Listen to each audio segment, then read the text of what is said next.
بسم اللہ الرحمن الرحیم۔ اللہم صلی علی محمد وآل محمد۔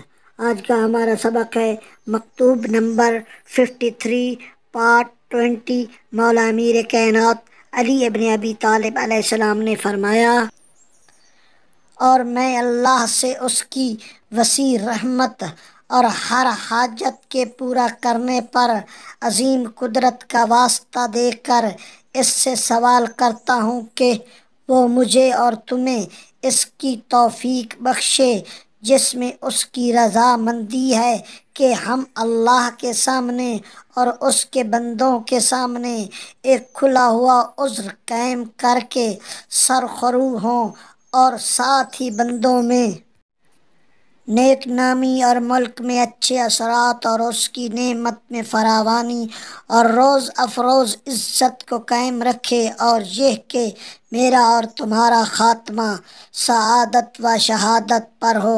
بے شک ہمیں اس کی طرف پلٹنا ہے۔ والسلام علی رسول اللہ صلی اللہ علیہ وآلہ الطیبین الطاہرین والسلام تسلیما کثیرا۔ والسلام۔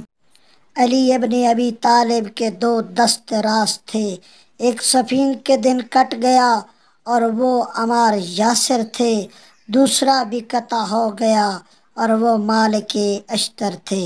اللہم صلی علی محمد وآل محمد۔